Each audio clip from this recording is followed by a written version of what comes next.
e vai... Eles dizem que as autoridades governamentais darão um decreto que todo mundo deve guardar o domingo. Uhum, Quem não guardar o domingo vai ser morto. Nisso nasce uma perseguição aos adventistas, porque eles são do sábado. isso. E quem vai matar eles somos nós, somos os evangélicos, Nós nós. que ficamos falando do domingo, domingo, domingo. Exatamente. Então a Então, gente é quando ele olha... Babilônia, ué. Exatamente, ele acha que a gente, hoje, né, eu posso dizer a Roma ou gente, Babilônia. todas as igrejas não adventistas são Babilônia para eles. Entenda isso. Então o adventista, ele olha para você, ele olha para mim, e assim, ou você se junta a ele, e aí você tá na igreja remanescente, na igreja do Senhor, verdadeira, ou você vai matar ele e você faz parte da igreja apostatada. É isso que ele vê. Então, se você não se une a ele, ele não quer ser seu amigo, ele acha estranho, assim, ele acha que você vai matar ele um dia, entendeu?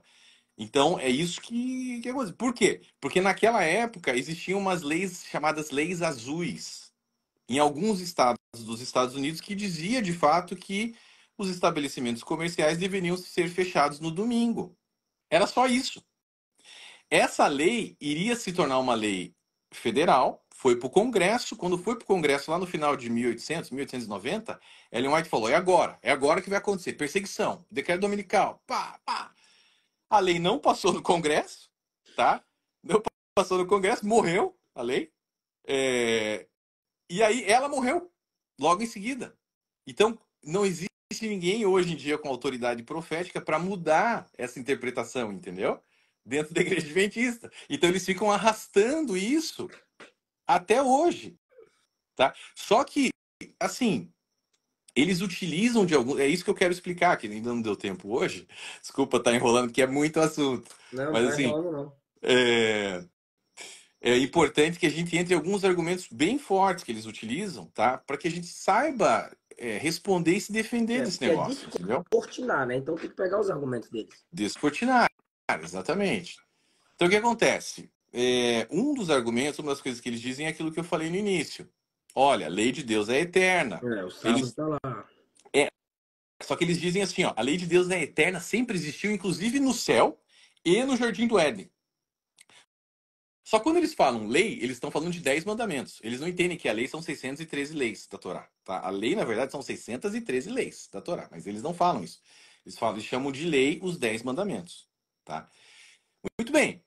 Se a lei de Deus ela é eterna e sempre existiu no céu e também no Jardim do Éden, eu precisaria entender o seguinte: anjos não se casam e não se dão em casamento. Como que um anjo, vamos pegar, né, um dos mandamentos dos 10 mandamentos de não adulterarás. Como que um anjo iria adulterar no céu? Alguém me responde. Qual a necessidade desse mandamento no céu? Tá? Outra coisa, a mesma coisa no Jardim do Éden, né? Com quem que Adão iria adulterar? Com a tartaruga? Com a girafa? Né? Com o Hum, elefante? Né? Assim, outra coisa, não havia pecado no Éden. Logo, não havia cansaço. Por que que eles deveriam descansar? Se a lei dos 10 mandamentos fala, por 6 dias trabalharás, mas o sétimo dia do Senhor teu Deus, né? Etc. Por que que eles iam descansar?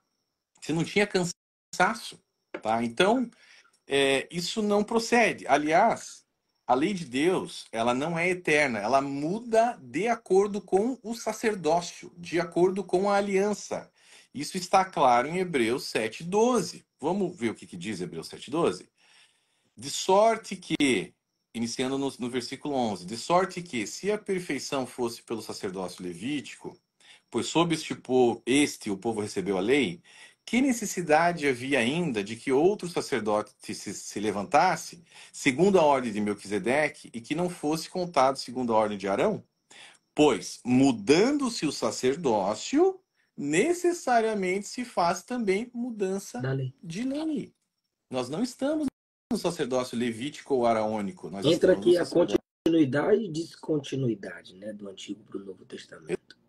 Exatamente, a gente está numa outra aliança, a gente já vai falar sobre isso, né? Para entender as alianças, porque o adventista ele não entende o conceito de aliança.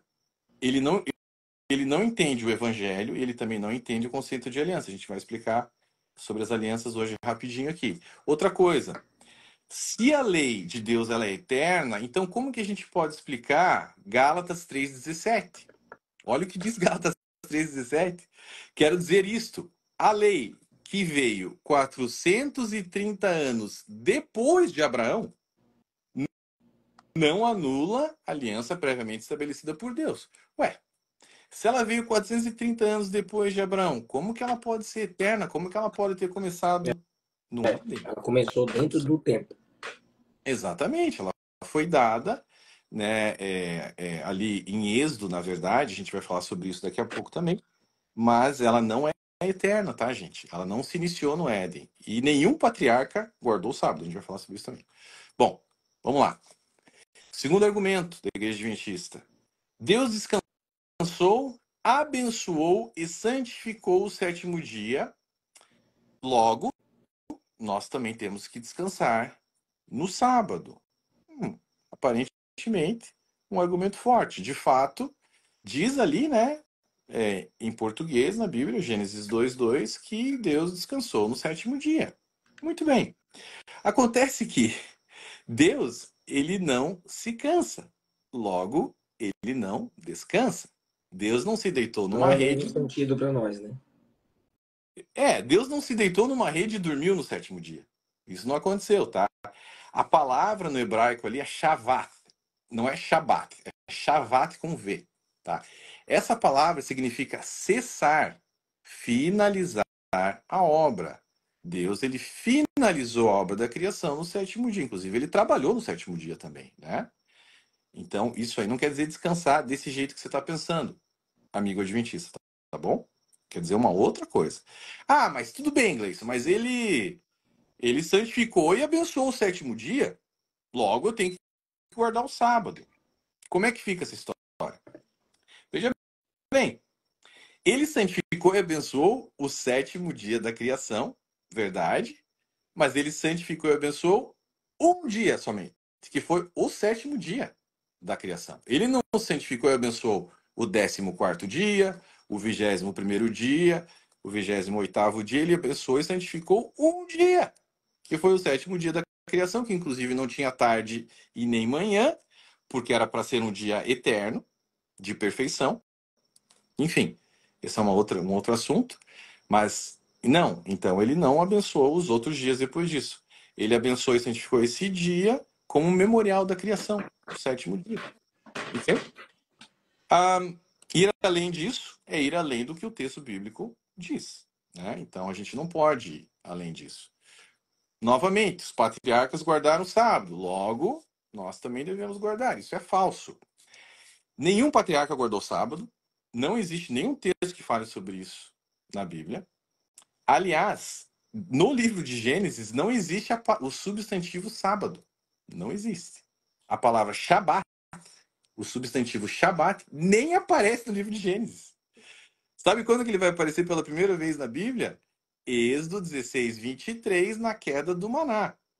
Não foi no Sinai, foi um pouquinho antes, lá na queda do maná, tá?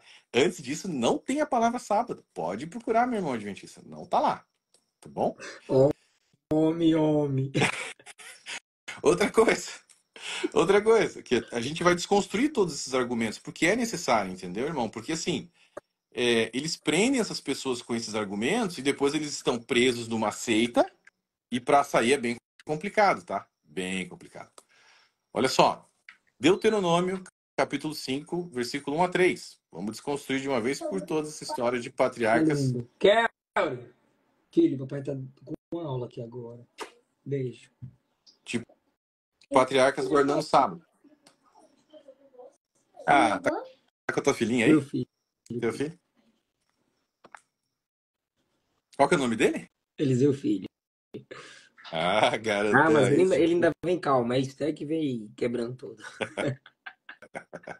Pode continuar, desculpa. Não, não, tranquilo. Então, assim, pegando ainda esse gancho da questão dos patriarcas, olha o que diz Deuteronômio, capítulo 5, versículo 1 a 3. Então Moisés convocou todo Israel. Ele disse: Ouçam, ó Israel, os decretos e as ordenanças que hoje lhes estou anunciando. Aprendam-nos e tenham cuidado de cumpri-los. o Senhor, o nosso Deus, fez conosco uma aliança em Horebe. Não foi com os nossos antepassados que o Senhor fez essa aliança,